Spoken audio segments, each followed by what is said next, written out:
Hello and welcome to this very last Sunday of August. We are almost at the very end of our summer holidays. If you're in education, you had so many weeks off and now thinking about next week when you return back to school, college or university. If you're a parent, maybe you've been away with your family on holidays, you're thinking about returning back to work. Either way, I hope you've had a good set of weeks off and you feel re-energized and ready. But B, I hope that as you plan, you are thinking carefully how you're going to approach the next chapter, the next weeks and months and so on ahead of you. If you're like my daughters, you're thinking about how you're going to approach this coming term, which is going to contribute to your results, which are key as you face choices of which universities you're going to go to next year, and what you're going to study. So there's a lot of thinking, a lot of choices, lots of planning, and then committing to those plans so that we can succeed and so forth. This led rather nicely into what I wanted to share, and that is very much commitment. And when we are planning and committing to things, how we approach that, who helps us as we do that? Is it just something we do on our own, looking at history and using that to help us put these plans in place? Or do we also bring others on board to help us in that? And where is God in that picture, in that journey as you're planning? So I landed in Proverbs chapter 16, verse 3, which I'm going to read out to you. I'm going to read from the NIV version of the Bible. And this is what it says: commit to the Lord whatever you do, and He will establish your plans. The same reading from the Amplified version of the Bible says, roll your works upon the Lord. And then in brackets it says, commit and trust them wholly to Him. He will cause your thoughts to become agreeable to His plans, and so shall your plans be established and succeed. So this is very short verse in the Bible, but we want to approach this from an expository perspective. We're going to take some of these words and unpack them and see what they mean.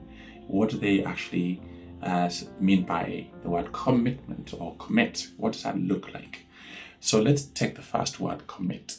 Commit in Hebrew is represented by the word galal, G-A-L-A-L, which simply means rolling over. So imagine something in motion and being rolled over.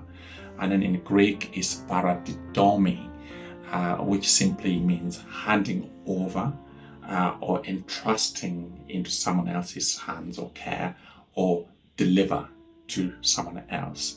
So literally this means rolling over something that often will be heavy. So the art of rolling over is not something that is light, because if it's light you can just carry it and do. But this rolling over picture is there's an assumption that what you have, this object or this weight, is quite heavy. And you're passing it to someone who is stronger, who's going to help you to handle it better.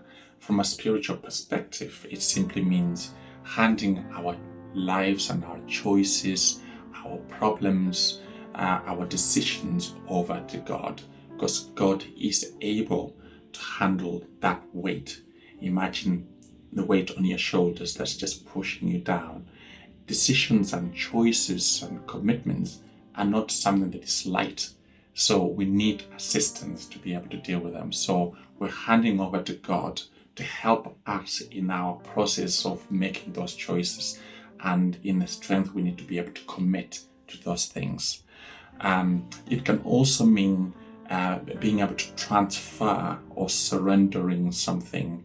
You once owned something and you're gonna hand over ownership of that thing to someone else. So you transfer to someone else, transfer the ownership, in our case to God, as an acknowledgement that we are limited. We have limitations in our own selves, but also acknowledging that He has the the ability and the power to be able to deal with that in a better way than we would on our own.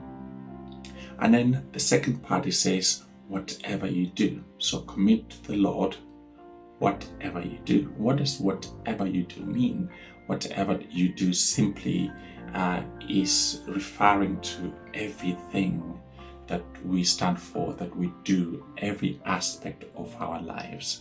So God isn't limited to a day in a week, or 2 days, or a time. He cares about everything. He's interested in everything that you stand for, that you do. If you're in education, in work, in your health, in your finances, in your relationships, and so forth, all those things, even in your future, He is interested in that. So for the young people, as I said earlier, you might be thinking about how you approach this new term that we're heading into. Maybe are there going to be new friendships you're going to make? And we're faced with choices that we need to deal with. If you're an adult, you think about maybe your job, your career, your finances, as I said earlier. If you're a parent, how am I going to parent my children in the next set of weeks, months, and years ahead?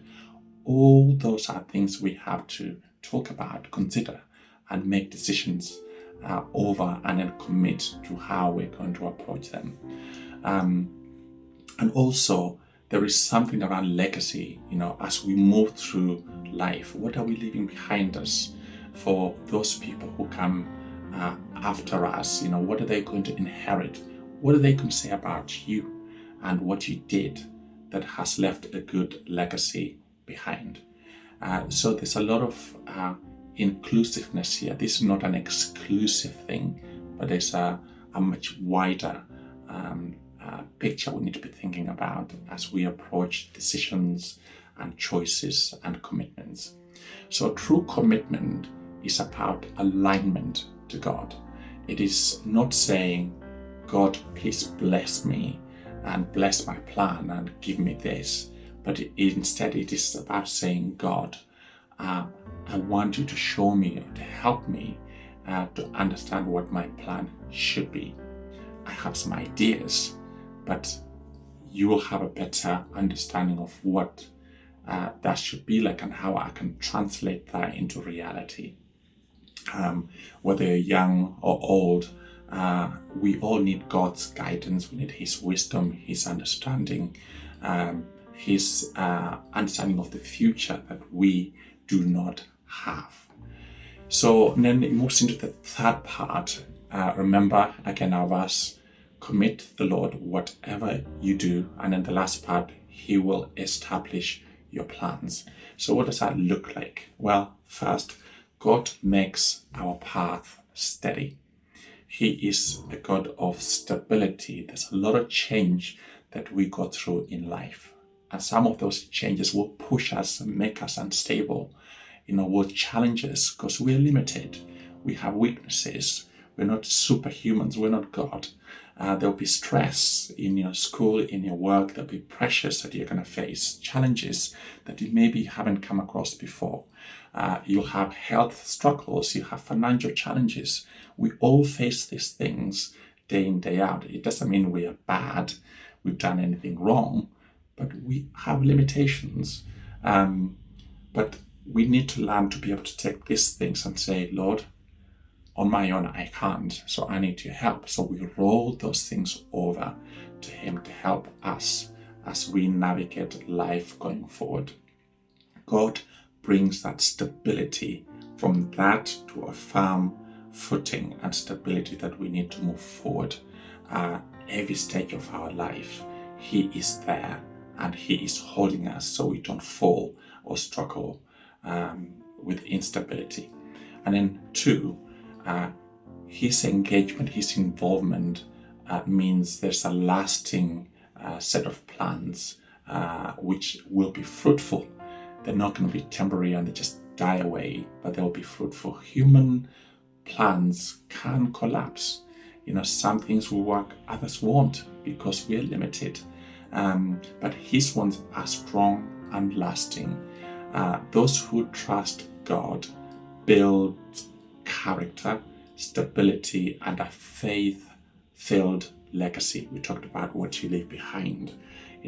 He helps us to do that. In everything that we touch today, we want to be leaving a positive legacy for the ones behind us. There's real success that will come by that's only driven by him. Whilst we have this hustling culture, work hard, work. We're constantly like a little machine going all the time. God is saying, hey, I've gifted you. I've given you abilities to do so much, but you also got to learn to trust me so I can help you make it easier as you approach these things that you'll be facing in your life. Let me lead you, guide you, inform what you can be truly invested in. It's not just investing, throwing something down, hoping that it materializes, but putting yourself into, investing yourself into something. So we can see that success, we can see that, have that peace, have a purpose, have joy in life. The things that matter across every generation, not just today, tomorrow, but also living for who is coming behind us also to be able to benefit from them. So we trust his guidance, his wisdom, knowing that he will align our plans with his will for each one of us. And when we go to him, we want to be in partnership with him and not just, handing over, putting our feet up and expecting him to do everything for us. So Proverbs 16:9 says, in their hearts, humans plan their course, but the Lord establishes their steps. So he is about how we're going to get there. But in the process of getting us there, he's going to review what we stand for, what we're trying to achieve, and he's going to guide us if we're getting it wrong. Supporting that Proverbs 16:9 is also Psalms 37:5, which says, commit your way to the Lord, trust in him, and he will do it. So we've got to learn to commit and hand over. There's an element of surrendering, as we talked about earlier, what we have to him so he can guide and help, but in partnership. So we're not being stubborn because we think we know best. We do not know the future. So we need to rely on the master, the architect of life itself, who knows yesterday, today, and tomorrow, what that may look like. Who knows what we truly need in life to make it a success. So as we close, I just want to pick up on a few things. Humans were created with the ability to think, to dream big, to plan, to make decisions and so on. But this Proverbs itself, even though it often talks about diligence, preparation, and wise choices, of course we're being encouraged to do that, in this verse 3 is telling us that all those things are great, but we need to involve God. And God expects us to do all these things, make choices and planning, but they're not final. He needs to come alongside, review, approve, and support us as we go through. So we are committing on something that is gonna be of value, not just to us, but to everyone else. God stands for everyone. He is an inclusive God who cares about each one of you. Therefore, what he does has that at the center or at the core of what he stands for. And he wants you to be able to do the same thing. But we can't do that on our own. We need him.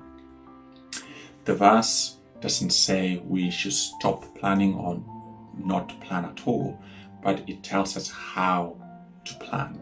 And by committing those things, literally rolling them over and engaging God in that process, we're going to be all better off. And we're going to focus on what is most important. We're going to achieve the things that are right for us and for people around us. That's not selfish, but is inclusive of everyone else. So as we go through this, I'm just asking that you pause for a moment and you're very honest with yourself on how you approach your planning, your choices, how you commit to things. What you commit to, is God involved in that? Stop, reflect on that, talk to others. Maybe ask yourself, God, what is it you want me to recommit to in the right way? And listen, allow time for Him to speak to you, and pray, ask other people to maybe point out something that they think, you may benefit from relying on God more than what you think. I hope these few words will encourage you, maybe challenge you perhaps, but either way, they're coming from a good place for us all to move together forward, relying on God more in all that we do and in our planning as we go forward. Take care.